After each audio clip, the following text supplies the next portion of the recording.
ইয়া রাসূলুল্লাহ, আমি খাদিজার বিশ্বাস আপনার মাথা পাগড়ি দিয়ে খাদিজা যদি কবরে কবর বানানো হয়, কবর আমার সাথে খারাপ বিয়াদবি করতে পারে না। হুজুর, আমি খাদিজা, আমার এটা বিশ্বাস। আল্লাহ রাসূল খাদিজা, আমি তোমার দাবি মেনে নিলাম।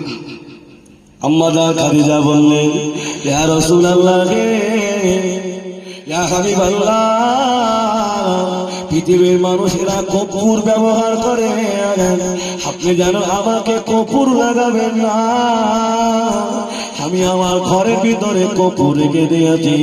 আল্লাহ নবী বললেন, খাদিজা বলো না, ইয়া রাসূলুল্লাহ, আপনি যখন কলেমা দাওয়াত দিয়ে বাড়ি আসেন, আমি খাদিজা আপনার পায়ের নিচে ধুলোবালি গুলো হুজুর আমি ফেলে দেয় না।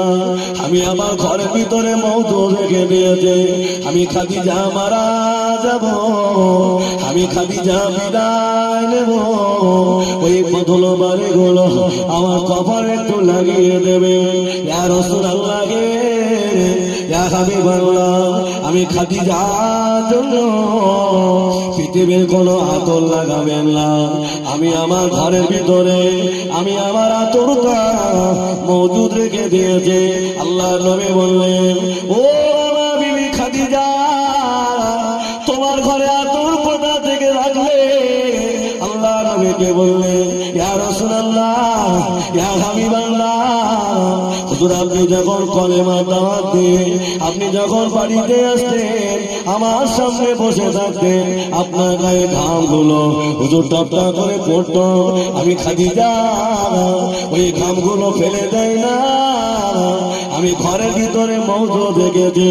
ইয়া রাসূলুল্লাহ, আমি খাদিজা জানতাম আপনার গায়ের ঘাম মিশকে আম্বারের থেকে সুগন্ধ উদয় হবে না, হবে না। রাসূলের গায়ের ঘাম মিশকে আম্বার হয়ে গেছে। আল্লাহ রাসূলের পেশাব মোবারক দিয়ে আতরের সুগন্ধ বার হতো, যে হবে না, চিল্লে হবে না। আম্মাদা হালিমাতু সাদিয়া বর্ণনা করতেন, রাসূলুল্লাহ যেখানে পেশাব পায়খানা করিতে ওইখান থেকে আতরের সুগন্ধ বার হতো, যে হবে না। ওরা বলে নবী মানা যাবে না। আল্লাহর বান্দারা, যুবকেরা, জওয়ানেরা, আম্মা জান খাদিজা কবরা আল্লাহ নবীকে বললেন, ইয়া রাসূলুল্লাহ,